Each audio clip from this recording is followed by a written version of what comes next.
គូទី1ក្តាមប្រៃមកពីខេត្តកំពង់ឆ្នាំងប៉ះជាមួយស្រីសសុកសែនជ័យមកពីខេត្តតាកែវទាំងពីរនេះសុទ្ធតែមានគេឈ្មោះល្បីល្បាញរីឯល្បឿនក៏មិនធម្មតាដូចគ្នាបងប្អូនយើងប្រុងប្រៀបទស្សនា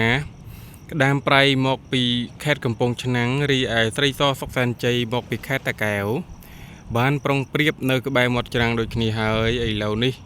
បងប្អូនទាំងអស់គ្នាប្រុងប្រៀបទស្សនាទាំងអស់គ្នា1 2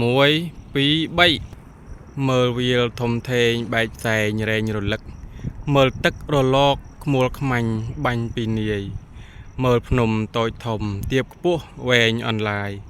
កយគុណពីឆ្ងាយសែនស្ដាយសែនត្រណោះឥឡូវអាកាសធាតុឃើញថាមេឃកំពុងតែភ្លៀងរលឹមមកបណ្ដាហើយមកអំពីកោះឥឡូវនេះបងប្អូនទាំងអស់គ្នាមើលលទ្ធផលទាំងអស់គ្នារវាងទូកក្តាមប្រៃនិងទូកស្រីសសុកសែនជ័យឥឡូវបានមកដល់ទីដូចគ្នាហើយនៅក្បែរមាត់ច្រាំងដូចគ្នាដូច្នេះគូនេះឃើញថាលទ្ធផលគឺស្មើគ្នារវាងក្តាមប្រៃមកពីកំពង់ឆ្នាំងហើយនិងស្រីសសុកសែនជ័យមកពីខេត្តតាកែវ